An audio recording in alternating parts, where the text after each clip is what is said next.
Estamos acostumbrados a verlo como un icono inmóvil, pero esta estructura no debería seguir en pie. 1000 toneladas de concreto armado desafían la gravedad a 700 metros de altura, en una cima donde los vientos pasan de los 200 kilómetros por hora. Para entender la magnitud de esta obra, tenemos que volver a 1921. Brasil quería un símbolo para el centenario de su independencia. El monte Corcovado, el Jorobado, era la opción más lógica por su ubicación, pero la más loca para construir. Hablamos de una aguja de granito aislada, rodeada por selva tropical y golpeada por tormentas del Atlántico. El ingeniero Heitor da Silva Costa ganó el concurso, pero su primer proyecto era muy distinto. Imaginaba a un Cristo sosteniendo una cruz y un globo terráqueo. Pero la crítica fue brutal. Lo apodaron con burla el Cristo con el balón. Ese fracaso inicial llevó a Silva Costa a buscar una unión perfecta entre arte e ingeniería. La decisión final fue genial. La estatua misma se convertiría en la cruz. Un diseño Art Deco, sobrio, moderno, pero con un problema técnico enorme. ¿Cómo hacer que una estructura en forma de cruz resistiera vientos laterales de esa intensidad? En los años 20, la elección del material era el gran dilema. Muchos insistían en usar acero, como en la Torre Eiffel. Pero Silva Costa tomó una decisión arriesgada y poco común para su época: el concreto armado. El acero, expuesto al aire salino del océano, habría necesitado un mantenimiento imposible y se habría deteriorado en pocas décadas. El concreto armado era la piedra artificial del futuro, pero nadie lo había llevado a esas alturas para una obra artística tan compleja. El cálculo de las cargas quedó en manos de Albert Caquot, uno de los mayores ingenieros estructurales de Francia. Caquot tuvo que calcular la resistencia no solo al peso propio, 1145 toneladas, sino sobre todo a la presión del viento.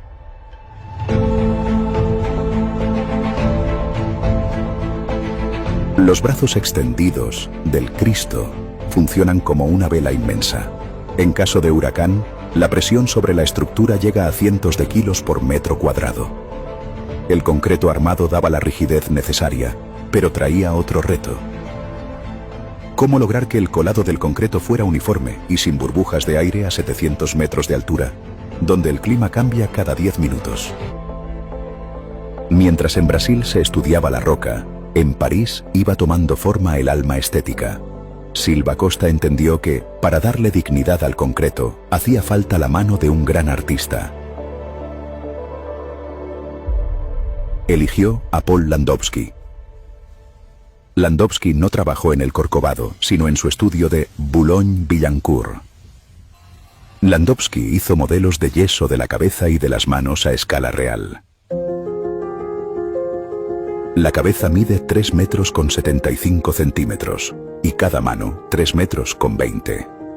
Esos modelos se cortaron en decenas de piezas, creando moldes negativos que después se enviaron en barco rumbo a Río de Janeiro. Una vez allá, los moldes se rellenaron con concreto armado directamente en el sitio. Fue el rompecabezas tridimensional más grande de su época. Cada bloque numerado tenía que encajar a la perfección, con la armadura metálica interna que ya estaba hecha. Un error de pocos milímetros en la base habría provocado un desalineamiento de metros en la parte más alta. Imaginen la obra en 1926. No había carreteras pavimentadas que llegaran hasta la cima. La única conexión era el ferrocarril del Corcovado, una línea de cremallera inaugurada a finales del siglo XIX.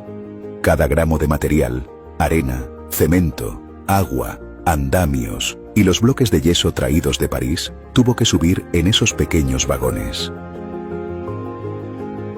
El espacio en la cima era tan reducido que no se podían almacenar grandes cantidades de material. La obra tenía que funcionar como una máquina perfectamente sincronizada.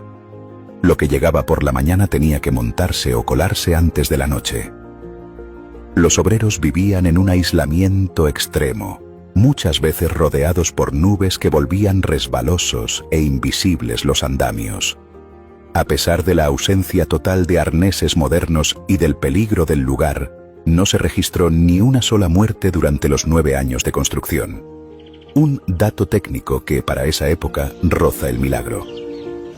Muchas veces vemos al Cristo como un bloque sólido, pero técnicamente es un edificio hueco de 12 pisos. En su interior hay una compleja estructura de columnas y vigas diagonales, diseñada para repartir la carga hacia los cimientos, que están anclados directamente al granito de la montaña. Hay una escalera metálica interior que permite recorrer toda la estatua, desde los pies hasta los brazos y la cabeza. Los pasillos son estrechos y angostos. En el cuarto piso, a la altura del pecho, la estructura se abre en lo que es el corazón del proyecto. Silva Costa era tan meticuloso que mandó modelar una pequeña protuberancia con forma de corazón, tanto por dentro como por fuera, y la recubrió con el mismo cuidado que el resto de la estatua. Es el único detalle que no se ve desde tierra, una firma secreta dejada para los ingenieros del futuro.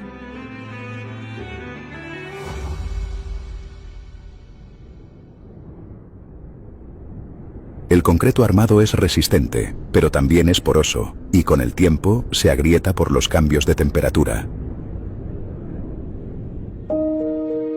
Silva Costa buscaba un recubrimiento que durara para siempre.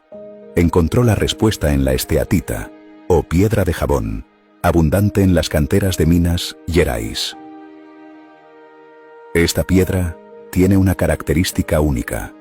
Cuando se extrae, es suave como el talco, pero al quedar expuesta al clima, se vuelve muy dura e impermeable.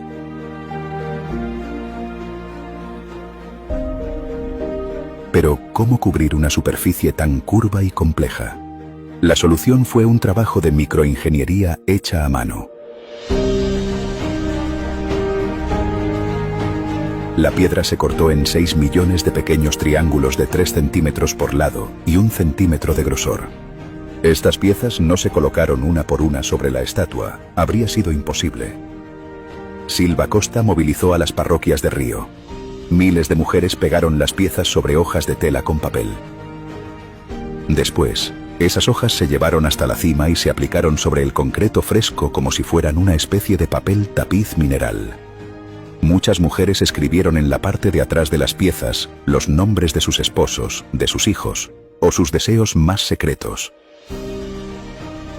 Técnicamente, el Cristo no es gris. Es una piel hecha de millones de fragmentos de piedra que reflejan la luz de forma distinta a cada hora del día, mientras protegen la armadura de acero interior de la humedad mortal de la selva. Ser la estructura más alta sobre una cima aislada significa ser un blanco constante para los rayos. Durante la temporada de lluvias, el Corcovado es el epicentro de descargas eléctricas violentísimas. Para evitar que la estatua explotara literalmente con el primer impacto, se diseñó un sistema de protección muy avanzado. Toda la estructura interna funciona como una jaula de Faraday. Los pararrayos están integrados en la corona de la cabeza y en los dedos de las manos. El sistema descarga la electricidad por la armadura metálica hasta llevarla a los cimientos, anclados en el granito.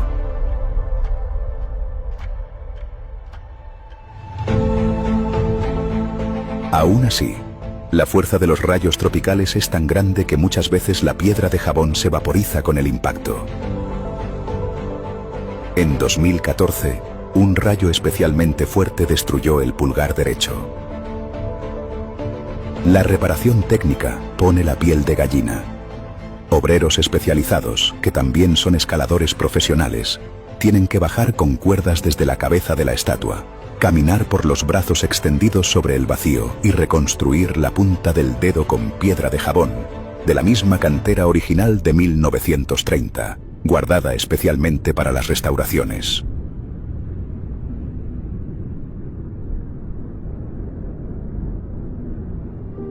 El 12 de octubre de 1931, cuando las luces se encendieron por primera vez, El mundo vio una obra que no pertenecía solo al arte, ni solo a la ingeniería.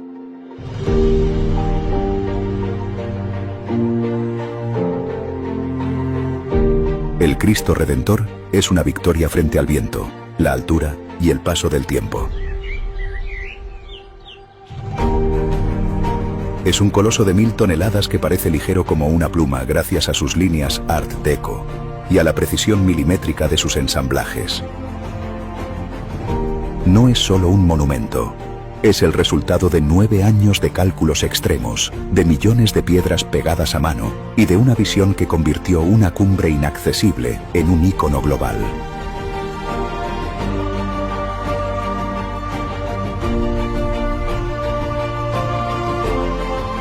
La próxima vez que vean al Cristo, recuerden que bajo esa piel de piedra late un corazón de concreto armado que redefinió las reglas de la arquitectura moderna.